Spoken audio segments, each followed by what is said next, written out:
kita semua sudah biasa, bahkan semakin merasa biasa, mendengar atau menyaksikan anak gubernur jadi bupati, anak wali kota jadi calon wali kota, anak presiden mau jadi gubernur, bupati yang berakhir masa jabatannya karena sudah 2 periode diganti oleh istrinya sendiri, dan sebagainya dan sebagainya.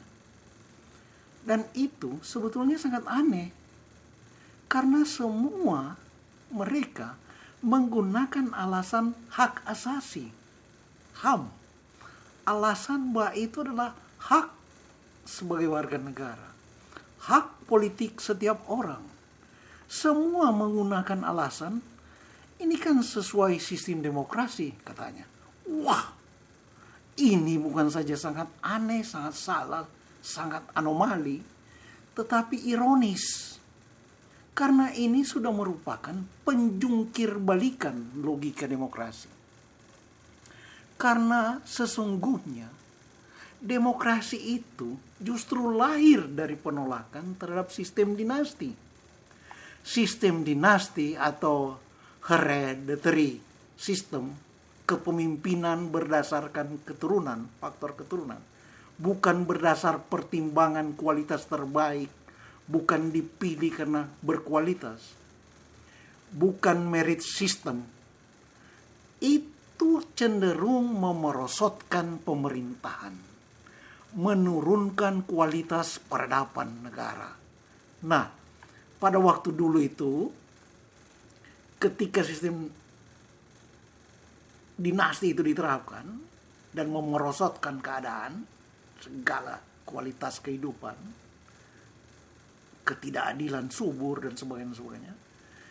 Nah, pada saat itu ketika warga protes, penguasanya harus bikin tekanan, ditindas, dikekang, diberangus, diterapkan sistem diktator, monarki absolut.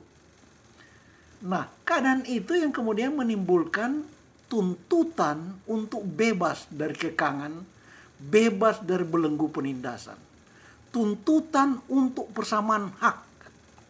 Jadi kebebasan dan persamaan. Atau dalam saat revolusi Prancis itu terkenal dengan semboyan liberté dan égalité. Kebebasan dan persamaan.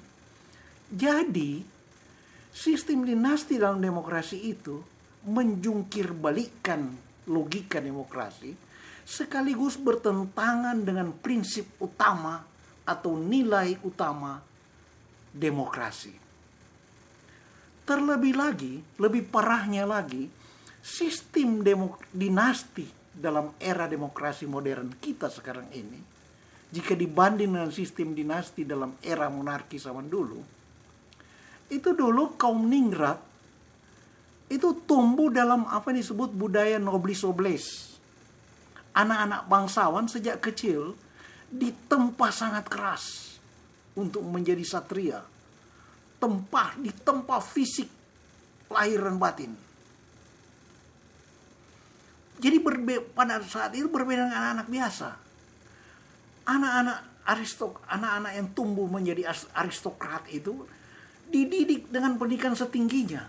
Gitu. Sekarang kan lain. Anak pejabat tinggi dibina hidup konsumtif, foya-foya. Di sekolah hanya mengandalkan uang, bukan mengandalkan kemampuan luar biasa untuk berprestasi. Jadi ketika mereka terjun dalam politik pun tidak memiliki andalan lain selain uang, uang dan uang, money politics. Pendek kata, sistem dinasti dalam demokrasi adalah kecelakaan besar dalam peradaban manusia.